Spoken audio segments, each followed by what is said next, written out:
Tere! Mina siis olen Piret Vaht Tallinna Ülikoolist ja täna ma tutvustan siis nii enda kui ka nii minu juhendatavate kui ka veel mõne Tallinna Ülikooli tudengi töid, pannes siis need linna konteksti, vaadata, mis seal mullas meil toimub. Ja siit võib-olla täpsemalt minnes siis juhikski tähelepanu sellele, et inglise keeles on selline hea väljend, et out of sight, out of mind, ehk siis mida ei näe, seda jälle peale ei mõtle. Ja muld on kindlasti selline asi, mille peale tavaline inimene eriti ei mõtle. Mullaelustiku peale mõtleb ta ilmselt veel vähem, eriti kui see on väga pisike. Nii et, aga mullaelustik, eks ju, on tegelikult üks äärmiselt oluline keskkonnakomponent. Sinna hulka kuuluvad näiteks bakterid, vetikad, nematoodid, vihmaussid, mullalestad, hoogennalised ja paljud muud. Ja sellised mullateaduse ja mullaelustiku populariseerimise sellised klassikalised väited on see, et kui te kujutate ette 1 hektarit, siis umbes võiks seal maa sees olla 20 lehma jagu mullaelustikku. Ja on ka siis välja öeldud, et umbes veerand siis kogu maakera bioloogilisest mitmekesisest on meil mullas. Probleem on lihtsalt siis selles, et tegelikult me teame nendest väga vähe.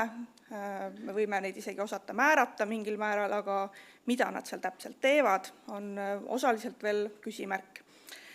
Aga suurem osa neist siiski on erinevate lagundamisfunktsioonidega.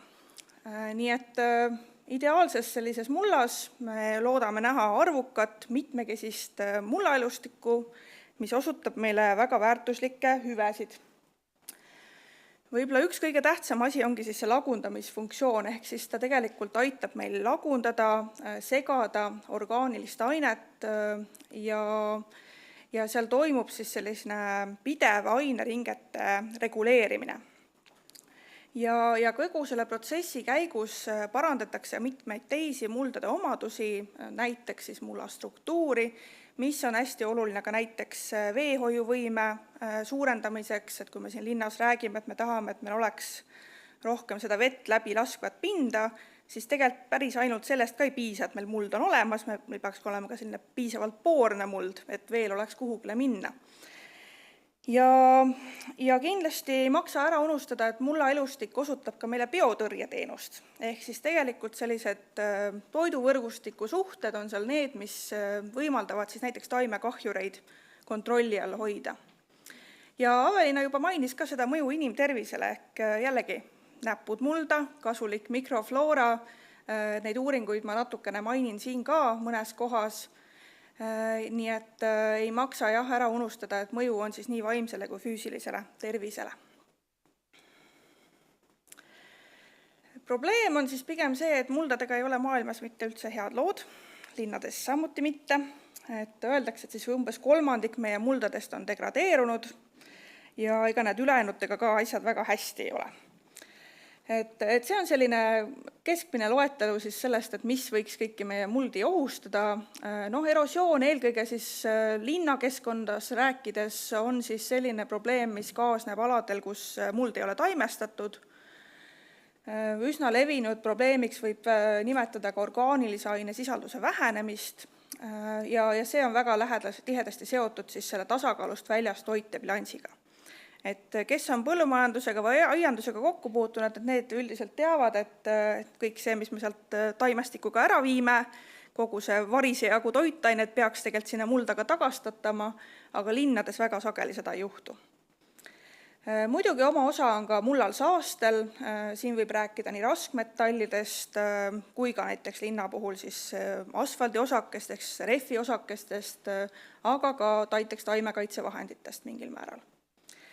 Ja üks väga tõsine probleem on ka muldade katmine või ka siis lihtsalt tihenemine, et siin linna puhul see Kopernikuse foto, et kõik meie läbilaskvatud pinnad, eks ju, Tallinna puhul, et ega ta väga ilus vaatepilt niimoodi ei ole.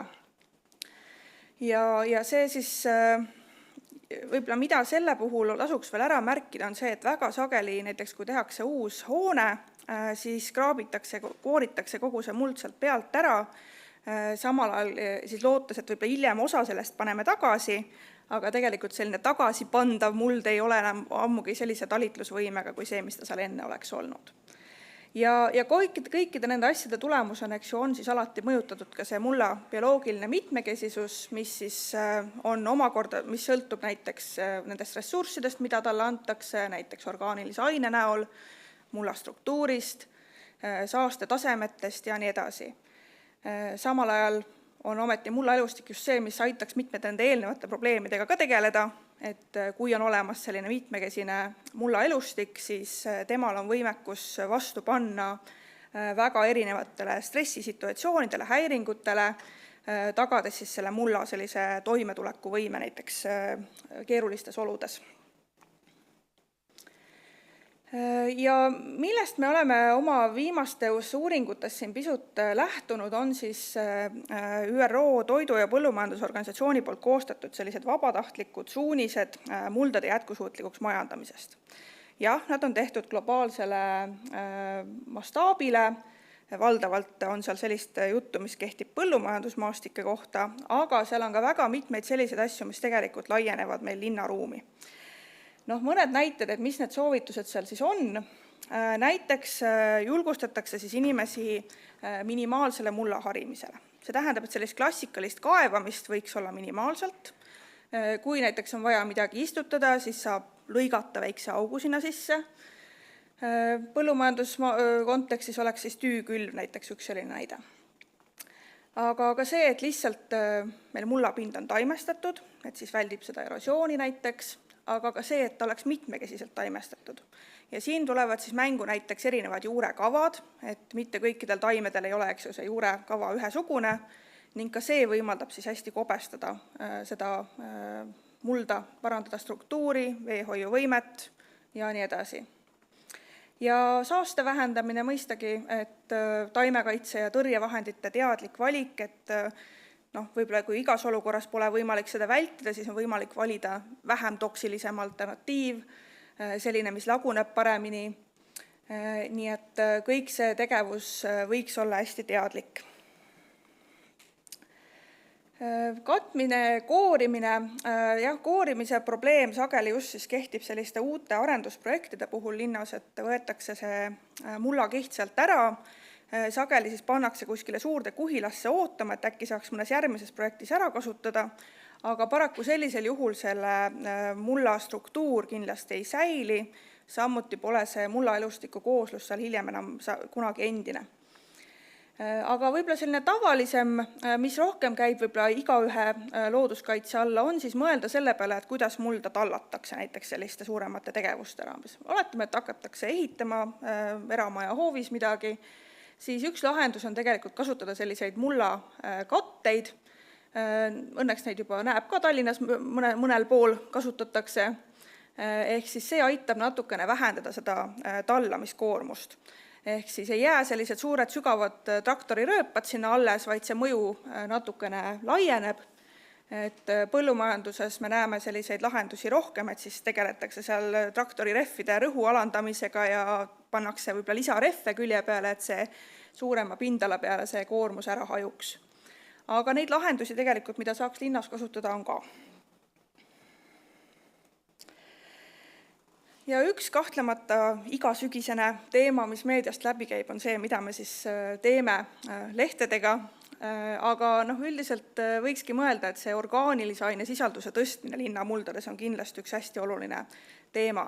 Et väga agarad ollakse siis neid kokku korjama, mitte enam isegi riisuma, vaid siis juba puhuma või imema, mis omakorda on selline potentsiaalne erosiooni allikas.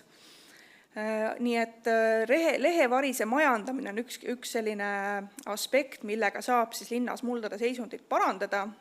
Võib ka rääkida multsimisest, et jällegi, kui see vaba mullapind kuskil on ja oleks justkui vaja säilitada mingil määral seda, siis multsimine oleks üks lahendus.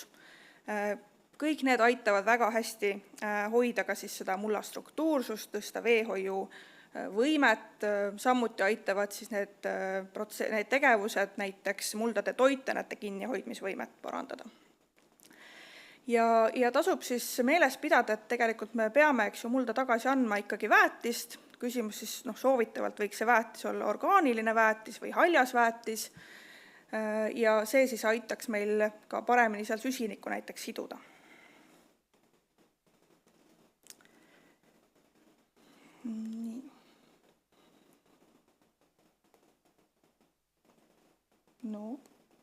Nii. Ei saa ka mina kogukonna aedadest väga kaugele.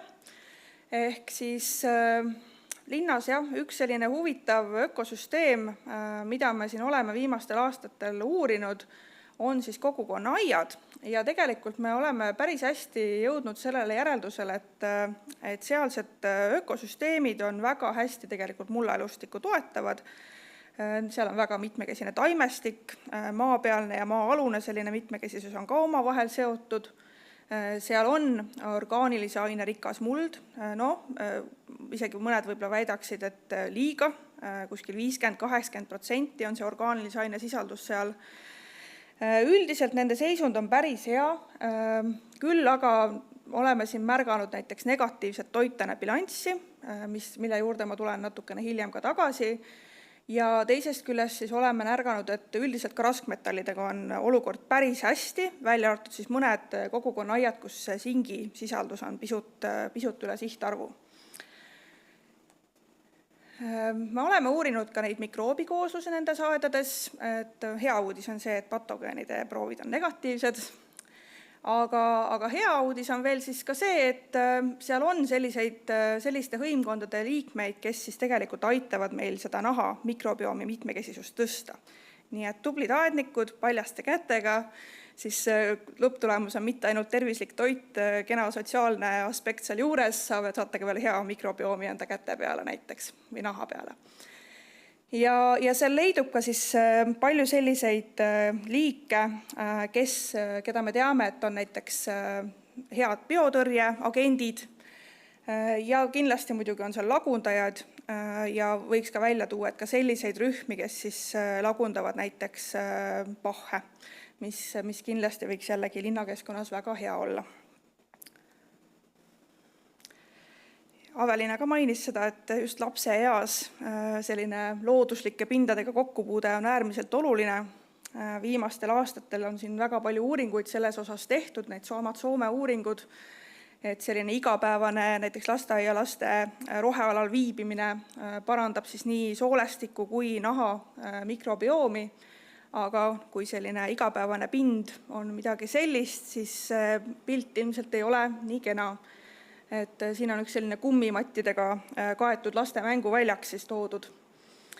Aga siit võib-olla inspiratsiooniks, et tegelikult need mänguväljakud võivad ka olla üks koht, kuidas natuke teistmoodi mõelda, mulla pindala suurendada.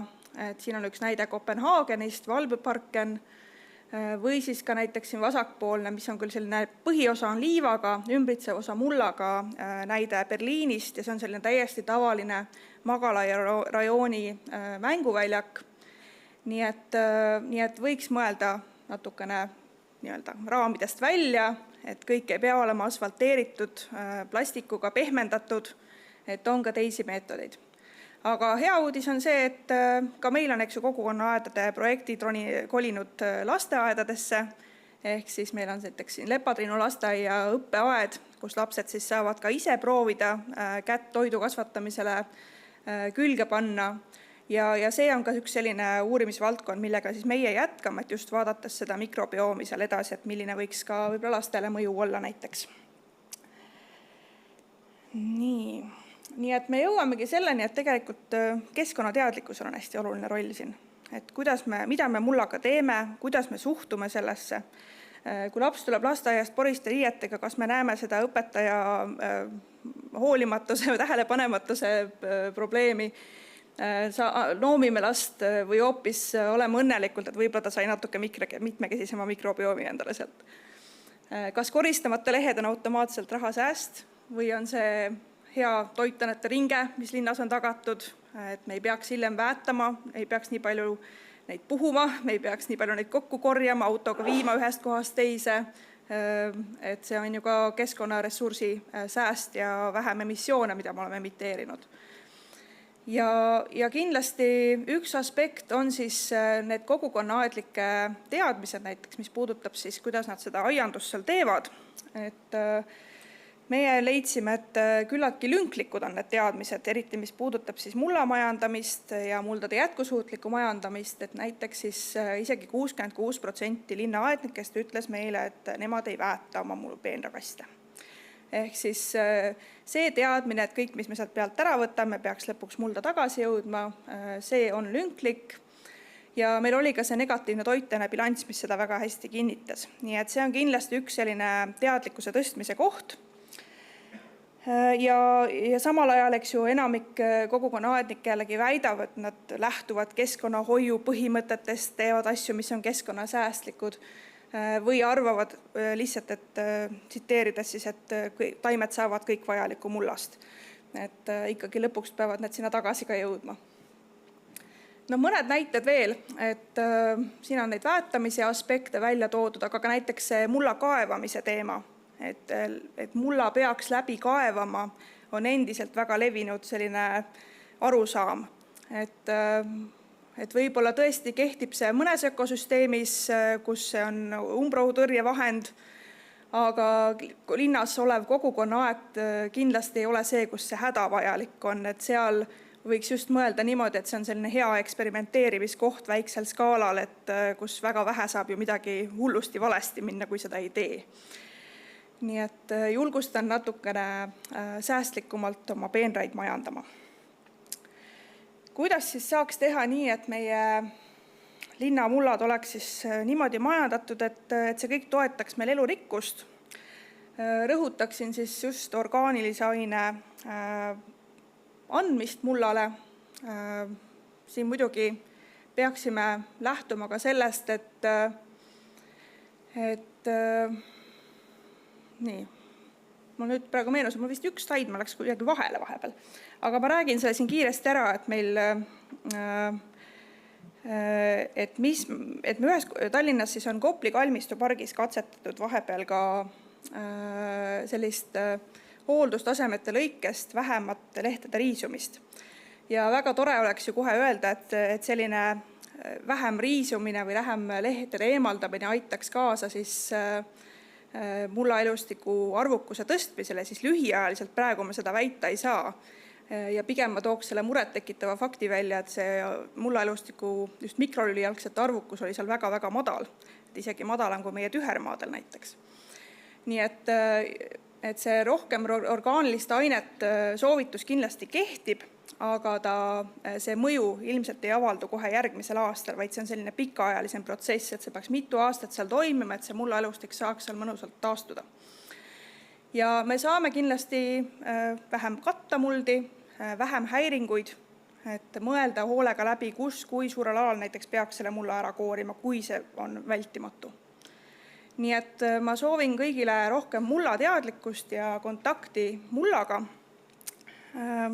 ja soovitan tutvuda selle säästlike majandamissuunistega, et keda teema rohkem huvitab.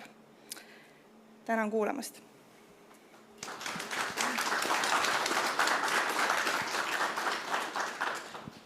Aitäh, Piret.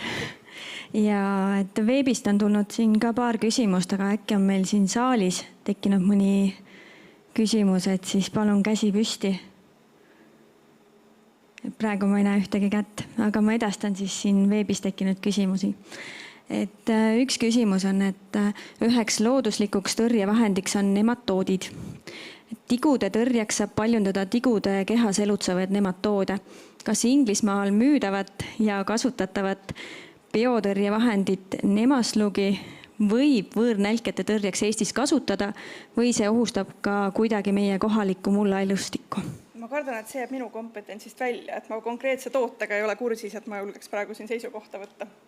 Aga et kui tuuakse nematoode meie mulda kuskilt Inglismaalt, et... No, päris niimoodi omaalgatuslikult me ikkagi soovitaks, et tasuks konsulteerida meie asutustega.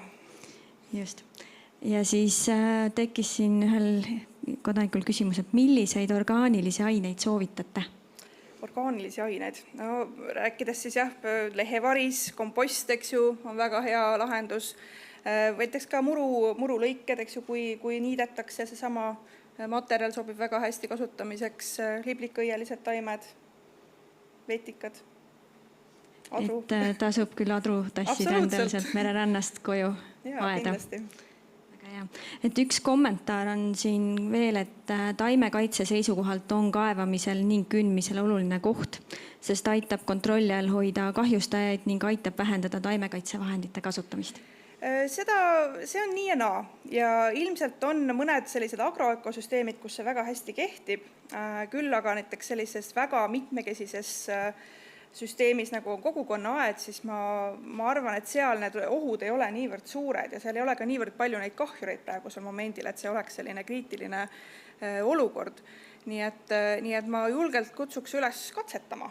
Et ma arvan, et kui seal on mõned sellised problemaatilised kahjurid, siis tasuks kõigepealt otsida neid looduslikke lahendusi nende likvideerimiseks. Ja see muldade, ongi, et mina ju ei ole seda välja mõelnud, seda muldade läbikaevamise mitte soovitust, vaid see ikkagi lähtub väga suurest sellisest teadlaste otsusest, et see kirja panna, see on seal dokumendis olemas. Ehk siis jällegi mõistlik, ongi, et vähendada on see põhirõhk, et kui ei ole võimalik, siis on seal võimalused teistmoodi, et künda vähem, mitte nii sügavalt, eks ju, ja taolised lähenemised. Aitäh. Ja siis on selline küsimus veel, ma ei tea, kas see ka sinu kompetentsi kuulub, aga et kus linna tingimustes avalikus ruumis taimekaitsevahendeid kasutatakse? Et vastavaid teavitussilte pole linnahaljastuses nähtud? Avalikus ruumis ma ei arvagi, aga näiteks isegi kogukonnaaedades paar inimest tunnistasid, et nad ikkagi kasutavad keemilist tõrjevahendit, nad küll ei täpsustanud millist. Nii et jällegi ka kogukonnaaias on hästi olulised need kokkulepped. Et kas me oleme kõik asjadest ühtemoodi aru saanud, kas me kõik ei kasuta siis neid vahendeid. Ja eraaedades, et tegelikult meil ju müüakse neid laiaspektri taimekaitsevahendeid väga kergekäeliselt ja neid paljugi inimesed ei kasuta neid ka vastavalt juhenditele, nii et selline igaühe otsus on siin väga oluline, et mis viis ta täpselt kasutab, mis koguses ja kui ohutult. Selge, aitäh. Kas nüüd on äkki saalis tekkinud mõni küsimus? Ja on küll üks küsimus. Nii, kohe tuleb mikrofon, oodake. Oodake. Kari Nimik, seoses kogukonnaaia muldadega, et kas nende uuringute käigus on eelnevalt küsitud ka aednike käest, kust see muld neil pärineb, et kas on ostetud nüüd poest, kauplusest, turbabaasil või on neil siis kompostimisväljakutest, need aiad on üsna noored alles, et see kompostimise... See on meil olemas, jah. Hästi, aitäh. Et seal peamiselt on need linna pakutavad kompostmullad, mõned väiksed erandid on, et siin Kadi Karmen Kaldmaa eelmisel kevadel kaitstud magistritöös on terve see pikk loetelu toodud. Kas on veel küsimusi? Ja siin ees on ka üks küsimus. Et kui nüüd võrrelda näiteks seda, et ütleme, murupindadele jääks alles nii-öelda siis see niidus, on ju. Et kas siis elustiku mõttes näiteks ei ole, ütleme, et see niidus sinna jääks, et ta ei nagu tekitaks niisugust ummistust, on ju, et peaks hästi tihti niitma, on ju. Et jääks niisugune õhuke kiht, on ju, et jääks muru ka muruks.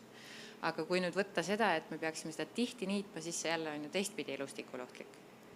Et kuidas nagu seda tasakaalu siis nagu saavutada? Eks seal on ka see kuldne kesktee ja tegelikult, ma ei tea, ma oma küll maapiirkonnas asuvas aias, kus ma vahel ikka käin, seal me väga tihti ei niida ja ka see suurem hein laguneb sealt kenasti ära, et võib-olla linnas, kus me näeme selliseid olukordi, kus ta ei taha hästi ära laguneda, siis see probleem ongi pigem see, et see mullaelustik on juba vaesunud. Et kui mullaelustik tegelikult on terve, teda on seal palju, ta on mitmekesine, siis see lagundamine toimub ka palju kiirem ja tegelikult sellist ummistumist, nagu sa mainisid, ei toimu. Jah.